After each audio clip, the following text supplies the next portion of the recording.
Hey folks, how you all doing today? So today I thought I would do a rankings video. This one's going to be Snow Patrol, the Irish slash Scottish alt rock band, indie rock band.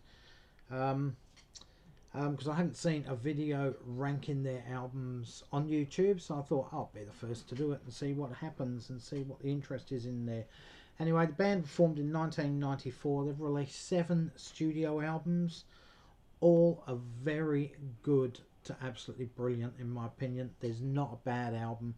In fact, I go out there and buy their albums the day of release or the week of release without even listening to them. I just have so much faith in these guys that there's going to be enough quality on an album to just purchase blindly, basically. Um, so their first 2 albums barely troubled the charts anywhere, even in Ireland, you know. And then all of a sudden their third album contained the hit Chasing Cars, and they took off for a short while worldwide with their third and fourth album. Then, sort of went backwards again and were basically European hits, minor hits, mid hits, after that. But they're a quality band. So I've listened to their albums over the last week and a half. I had all these albums on CD set up here ready to rock and roll, and I can't find the album that's number 1. All of a sudden that's disappeared, so I'll be talking about that one without showing you the cover. Anyway, at number 7 on my list I have their 6th studio album, Fallen Empires, which was released in 2011. This album is full of alt rock, post Britpop sounds you would expect from the band, assuming you know the band. But think alt rock and post Britpop anyway for the majority of their work. It does include the inclusion of what sounds like electronic drums and synthesizers, which makes the sound more like they're trying to emulate Coldplay in that sense, and possibly U2's Pop and Zooropa albums. I don't have a problem with that, but that's not Snow Patrol in my opinion. Album also has a distinct Arcade Fire vibe, which comes back to the synthesizers again, mixed with alt rock guitars. It sounds like they're drawing from too many influences on this album without focusing and perfecting, one or two of them, or even sticking to what they're good at. Which is the only downfall with this album. Look, it's a really, really good album, and this one comes in, I know it sounds not too good, but 6.5 out of 10, which isn't bad for the weakest album by any band in my opinion. At number 6 on my list I have their third album, 2003's Final Straw. The first few tracks on this album really up tempo with great pop harmonies. But during the midsection of the album, it sort of crawls along at a slower, gloomier, more serious pace. And then towards the end of the album, the momentum picks up again. And I find that with a lot of these modern bands, the Killers are the same, Kasabian, Arcade Fire. It all seems to be the way a lot of these new bands operate. The faster, more up-tempo stuff, then it gets more serious and then goes up-tempo towards the end. It's not a problem with the album, it's just an observation I've made with this album along with those other bands that I mentioned. Overall, I think this album dips slightly after their first 2 albums. When you listen to them in chronological order, it's not quite as good as their first 2 albums, but it's still a very, very good album in my opinion. Comes in at 7 out of 10. Number 5 on the list, I have their 4th studio album, 2006's Eyes Open. This is the one that made them the international superstars for a couple of years, due to the mega hit Chasing Cars, which was a worldwide hit just about everywhere, including the US for that matter. Basically, this is their pop album. It's their commercially accessible and catchy pop album. All bands have one, and then they go back to what they do best. But hey, if they wanted hits, they were commercially successful with this album. Just about every song on here could have been a single, would have been a minor to major hit, would have got a lot of airplay just because of the accessibility to it. It's fairly consistent songwriting on this album. The melodies are fairly good just about throughout. The problem I have with it, there's nothing earth-shaking or groundbreaking. It's just a beautiful, pleasant album of good radio-friendly songs. And that's not a put down of the album or the band in any way. It's just the way the album is, and this one comes in at 7.5 out of 5 for me. At number 4 on my list, I have their second album from 2000, or their second album which was released in 2001, entitled When It's All Over, We Still Have to Clear Up. It was touch and go whether this one was going to end up in 4th place or 5th place, with Eyes Open in either section, but 4th is where it is.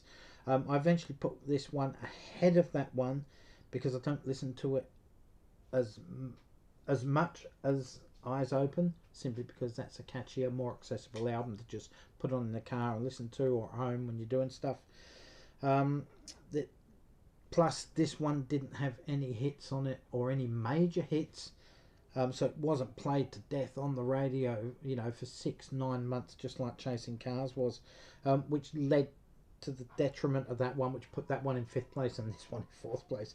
Album is still quite catchy. It's just not so sickly sweet pop radio friendly as the Eyes Open album. This one does come out at 7.5 out of 10, the same as that one though. At number 3 on my list, I have their latest album from 2018. This is their 7th album. It's called Wildness. This is an album that's totally divided fans when you read things on the internet and reviews from when it came out. Some people love it, others say it's boring and too gloomy with its themes of life and death, etc. Some fans see it as a few steps backwards from what they've done, and they see it as on par with Fallen Empires, which a lot of people don't necessarily love neither. This was a 7-year break between this and the 6th album, which I think is why people don't like this album too much, because they were expecting so much. With a 7-year break, you just expect, and then you get let down because you've built up the hype in your head and in your heart of what you want to happen. It just never pans out that way. But when you look at it independently of all that, this is a really good album.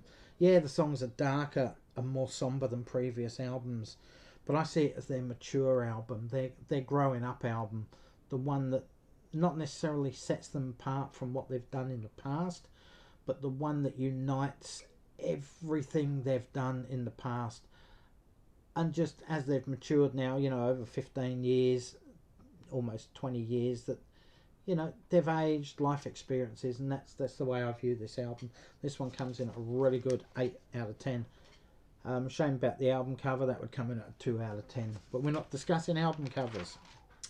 Number 2 on my list is their 5th studio album, 2008's 100 Million Suns. This album is the album that combines all the best elements of Snow Patrol up to that stage. I think this one, their 6th album, actually did that a bit better, but obviously a bit more somber and serious than this one. It's sophisticated and yet subtle. It's rocking yet controlled. The closing track sums up Snow Patrol. It's unpretentious, grandiose statement of simplistic complexity. Now that sounds like it's, it's a yin and yang type thing, but when you listen to the song and it's full 16 plus minutes, you get where I'm going with this. It's everything Muse could be. It's everything Coldplay could be, but they're just over self-indulgent with what they're doing. This one stays within the boundaries of what Snow Patrol are good at. And this album is at number 2 on my list because the final song on the album, The Lightning Strike, is my favourite Snow Patrol track of all time. Now that means number 1 on my list, my favourite Snow Patrol album of all time, is their 1998 debut, Songs for Polar Bears. This is the one I said at the beginning of the video has just mysteriously up legs and walked away. Maybe we've got a poltergeist in a new place, I don't know. But anyway, I haven't got it to hold up for you, so it's quite possibly the greatest debut, one of the greatest debut albums of all time. It's up there certainly with, you know, the likes of the Sex Pistols, the Clash, the Beatles debut album. I'm not comparing them to the Beatles, I'm just saying it's a great debut album like that one. It's rough and ragged, it's cool and controlled, it's sentimental and urgent, all contradictions in terms. The melodies are there from the get-go. The guitar playing feels like the Byrds meets the Clash at times. It's jingle jangle pop mixed with punk urgency, and yet somehow it's just as a luxurious album. I can't think of any other way to put it. This is just the words that are coming to me while I was listening to it the other day. It's an absolute masterstroke of genius. They've never equaled it, basically. They've equaled it with lyrics and probably the way they sing. But the whole project that's encompassed into this one album is just incredible. Like Sex Pistols, for example, not the greatest lyrics of all time on that debut album, certainly not the greatest guitar playing, but when it's all rounded into one project, it's just absolutely mind-blowing. So yeah, if you haven't heard Snow Patrol or their debut album Songs for Polar Bears, go do yourself a favour. Absolutely brilliant album in my opinion. This one comes in for an excellent 9.5 out of 10 from me. Absolutely brilliant. So guys, that's all I've got for Snow Patrol. If anyone is a fan of Snow Patrol, leave your comments in the section below. Where would you rank their studio albums? Do you own all the studio albums, or just, you know, 1 or 2 albums? Let me know what you think. Have you seen them live? I've never seen them live. On clips I've seen on YouTube, they look like a really good band live. But of course, as I said, I've never seen them. Anyway, guys, thanks for watching. If you like what I do, hit the subscribe button just here. Give me the thumbs up. Till next time, folks, stay safe, take care. All for now. Catch you around and see you later.